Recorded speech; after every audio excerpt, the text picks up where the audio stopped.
এটা কথা জানিবা, তোমাৰ বাবে অলেখ মানুহ উন্মুক্ত দ্বাৰে অপেক্ষা কৰিছে। তোমাৰ আগমন হৈ পৰিব সিহঁতৰ স্থবিৰ যাত্ৰাৰ চালিকা শক্তি। তুমি মুক্তিৰ ফালে আগুৱাব লাগিব। পশ্চাদপসৰণ কৰিলে মই জানিম তুমি অতি ভীৰু, কাপুৰুষ, নপুংস, আৰু মই ৰৈ থাকিম তোমাৰ মুক্তিৰ সংবাদৰ সেই শুভক্ষণলৈ। কথাখিনি কওঁতে অৰূপাৰ চকুত হয়তো পানীৰ টোপাল বিৰিঙিছিল, কিন্তু বিমলে তাক জনাৰ সাধ্য নাছিল। আন্ধাৰৰ ডাঠ চাদৰৰ আৱেষ্টনীত সীমাটো গম পাইছিল শেষৰ ফালে মাতত আহি পৰা এক অভাৱনীয় আৱেগ আলোড়িত কম্পন, যিটো বিমলৰ বাবে আছিল সম্পূৰ্ণ অপ্ৰত্যাশিত। তাইৰ সৈতে তাৰ সান্নিধ্য মাথোন কেইটামান মাহৰ। এইখিনি সময়তে সি বুজি উঠিছিল অৰূপাৰ দৃঢ় মন, অকপট আত্মবিশ্বাসৰ কথা। প্ৰত্যেকটো সাক্ষাততে, প্ৰতিবাৰৰ আলোচনাতে সি তাইৰ ওচৰত হাৰ মানিছিল। তাইৰ নিৰ্মল নিভাঁজ সৰলতাখিনিয়ে সিহঁতৰ ক্ষণিক মিলনৰ মুহূৰ্তখিনিত আনি দিছিল এক নতুন স্বপ্ন দেখাৰ প্ৰতিশ্ৰুতি, জীয়াই থকাৰ প্ৰেৰণা। বিমল জীয়াই থাকিব লাগিব। সি নিশ্চিত হৈ পৰিছে মানুহ দুজনৰ অৱস্থিতি এতিয়া তাৰ পৰা বৰ ওচৰত। সি দুই হাতে প্ৰকাণ্ড প্ৰস্তৰ খণ্ডটো দাঙি ধৰি ভাগৰি পৰিছে। তাক নিজকে প্ৰাগৈতিহাসিক যুগৰ ব্যক্তি যেন লাগিছে। তাৰ আত্মৰক্ষাৰ আৰু আক্ৰমণৰ একমাত্ৰ আহিলা হ'ল ৰুক্ষ এই শিলাখণ্ড। সি যেন বনৰীয়া কোনো হিংস্ৰ জন্তুৰ ৰক্তলোলুপ দৃষ্টিৰ পৰা নিজকে বচাব খোজা প্ৰস্তৰ যুগৰ এক বৰ্বৰ মানুহ। বিমলৰ বাবে হয়তো আৰু কেইটামান মুহূৰ্ত জীয়াই থকাৰ অৱকাশ আছে। মানুহ দুজন আন্ধাৰত থাকিলেও সি উমান কৰি ল'ব পাৰিছে সিহঁত পুলিচৰ মানুহ। আলকাট্ৰা দিয়া ৰাস্তাৰ কাৰ্বন পৃষ্ঠভূমিত সিহঁতৰ বুট জোতাৰ মৰ্মভেদী আৱাজত সি নিশ্চিত হৈ পৰিছে যে সিহঁতে তাৰ সন্ধানত আক্ৰোশী ব্যাঘ্ৰৰ দৰে এইমাত্ৰ সি লুকাই থকা ঠাইখিনিত উপস্থিত হ'বহি। তাৰ শিৰৰ দুৰ্বল প্ৰহাৰক সিহঁতে বৃষ্ঠাগুষ্ঠ দেখুৱাই তাহাঁতৰ হাতৰ পুৰত ৰাইডাং বেতেৰে তাক ধৰাশায়ী কৰিব। আৰু ওচৰ চাপি আহিছে সিহঁত। বিমলে হাত দুখন আৰু ঊৰ্ধ্বমুখে প্ৰসাৰিত কৰি দিলে। গধুৰ শিলটোৰ ভৰত তাৰ হাত দুখন নিশ্চিতভাৱে কঁপিবলৈ ধৰিছে। সি তেনেদৰে আৰু এক মুহূৰ্তও ৰৈ থকা অসম্ভৱ। এই মুহূৰ্ততে সি কিবা এটা সিদ্ধান্ত ল'ব লাগিব। গাৰ প্ৰচণ্ড জোৰেৰে সি শিলচটা পিছফালে দোঁসুৱাই দিলে, আৰু ঠিক এই ক্ষণতে সি মিছাইলৰ আৰ্হিত তাক প্ৰক্ষেপণ কৰিব লাগিব, নহ'লে যিকোনো মুহূৰ্ততে তাৰ জীয়াই থকাৰ আশাবন্তি নিৰ্বাপিত হৈ যাব। লাহে লাহে তাৰ হাত দুখন তললৈ নামি আহিল। কোনো শব্দৰ অৱতাৰণা নকৰাকৈ সি শিলচটা নমাই থলে। বোকা পানীৰ পৰা বিচ্ছিন্ন চিটিকনি উফৰি আহি তাৰ চকুমুখত পৰিল। তথাপিও তাৰ জাগ্ৰত চকুহাল মোট খাই নগ'ল। বিমল আশ্বস্ত হ'ল যে মানুহ দুজন ঠিক তাৰ ওচৰৰ পৰা ভাঁজ লোৱা পথটোৰে আঁতৰি গৈছে। সিহঁত নিশ্চয় ৰাতিৰ পহৰাদাৰী পুলিচ হ'ব, বিমলে ভাবিলে। তাৰ বুকুৰ ভিতৰৰ আৱাজটো একেচাতেই কমি গ'ল। হঠাৎ আহি পৰা সম্ভাৱ্য দুৰ্যোগৰ পৰা পৰিত্ৰাণ পোৱাত সি অনুভৱ কৰিলে যে আনন্দত আপ্লুত হ'লেও সি মানসিকভাৱে ক্লান্ত হৈ পৰিছে।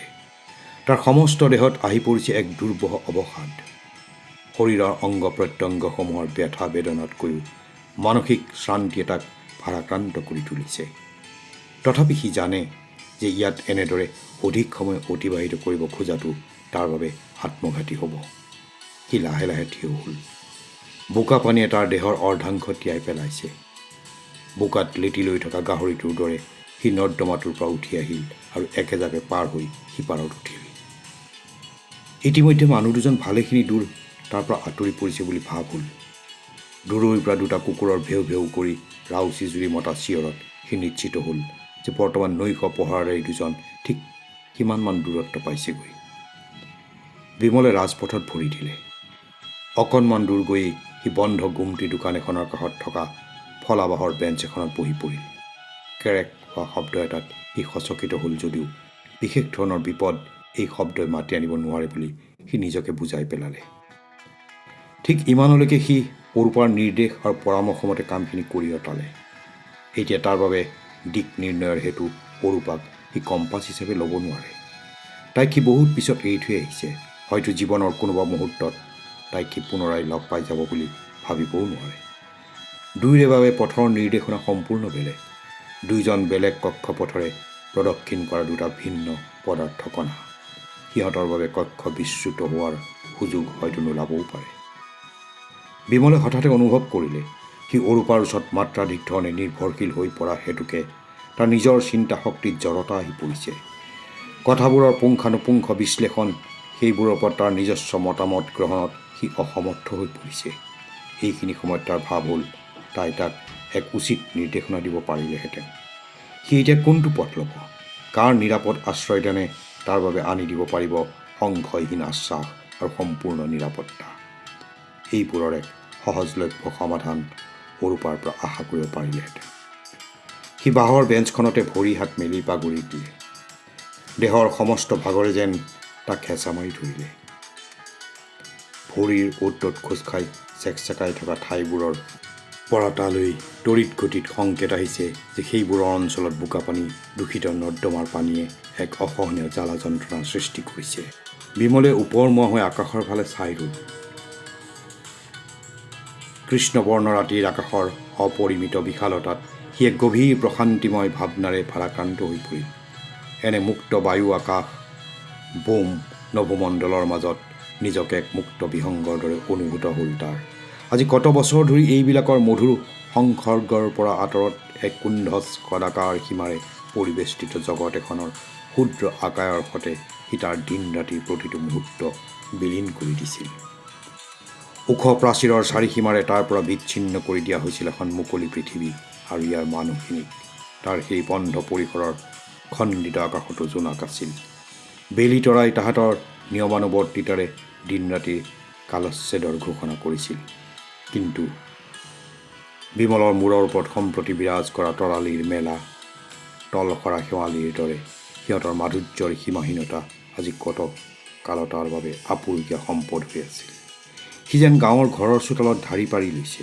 তাৰ মাকৰ নিৰ্ভেজাল মৰমৰ কোলাত মূৰটো থৈছে আৰু মাকৰ হাতত লাহে লাহে কঁপি থকা তালপাতৰ বিচনীখনেৰে সি নিৰ্মল বতাহ ছাতি লৈছে। তাৰ মুখমণ্ডলত চিটিকি পৰিছে তুলসী তলত সন্ধ্যা জ্বলি থকা মাটিৰ চাকি গছৰ এটি ক্ষীণ আভা। দূৰৈ নামঘৰত কোনোবাই দবা কোবাইছে। চোতালখন ভৰি পৰিছে জোনাকী পৰুৱাৰ অবাধ্য জাকেৰে। পিছৰ চোতালৰ পৰা কোনোবাই চিঞৰিছে, পাপকন আহা, মৰণা আৰম্ভ হ'ল। আৰু সি জাপ মাৰি উঠি গৈছে। নাওমন, থোথো, বাপা, সোণহঁতৰ জাকত সিও মিলি পৰিছে। ঘূৰি থকা গৰুহালৰ পিছে পিছে উল্টা খোদ দি সিহঁতে মৰাণৰ জাপত জঁপিয়াবলৈ লৈছে। বাৰীৰ ফালৰ ঢেখাল ঘৰৰ পৰা গগন ফালি আহিছে কু কু, আৰু সিহঁত আটাই দৌৰ মাৰি বিচাৰি ফুৰিছে ক'ত লুকাল নীলিজনী। সিহঁতৰ মাজৰ পৰা এদিন সি আঁতৰি আহিছে। ডাঙৰ ঠাইত নিজক বচাই ৰাখিব পৰাটো এটা কৃতিত্ব। চাবি, হোষ্টেলত বিভিন্ন ধৰণৰ ল'ৰা লগ পাবি।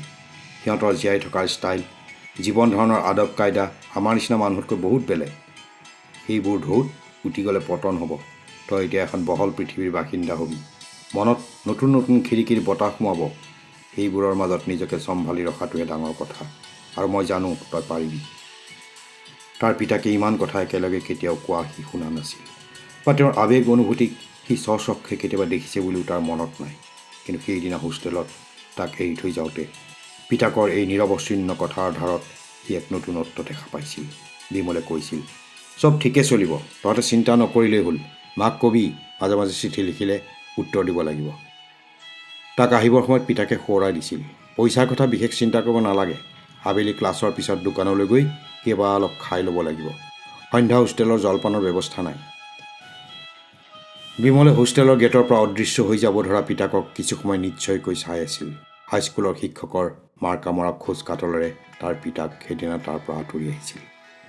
নতুন জীৱনৰ আদব কাইদা, হোষ্টেলৰ নিয়ম নীতি শিকি লোৱাত বিমলৰ বিশেষ কষ্ট নহ'ল। বন্ধু বান্ধৱ, ক্লাছমেটৰ সৈতে তাৰ তালমিল সোনকালে গঢ় লৈ উঠিল। স্নাতকৰ প্ৰথম দ্বিতীয় বছৰৰ পৰীক্ষাত তাৰ ফলাফল সি অনুমান কৰা ধৰণে আহি পৰিল। সি জীৱনত সাংঘাতিক ৰিজাল্ট কৰি মুধা ফটা কিবা এটা হ'ব বুলি কেতিয়াও আশা কৰা নাছিল। তেনে ক্ষেত্ৰত তাৰ মাজ মধ্যমৰ ৰিজাল্টে তাক আনন্দিত কৰাৰেই কথা। এখেত নিৰঞ্জন দা, মানে নিৰঞ্জন খনিকৰ, তোক বহু দিনৰ পৰা যে কৈ আছিলোঁ। মনোজে বিমলক তাৰ ৰুমত চিনাকি কৰি দিছিল ওখ পাখ দেখনীয়াৰ দুকুৰি ঊৰ্ধৰ মানুহজনৰ সৈতে। নিৰঞ্জন খনিকৰ, ঠিকেই। বিমলে সঘনাই মনোজ নাৰায়ণতৰ মুখত তেওঁৰ নাম শুনিছিল।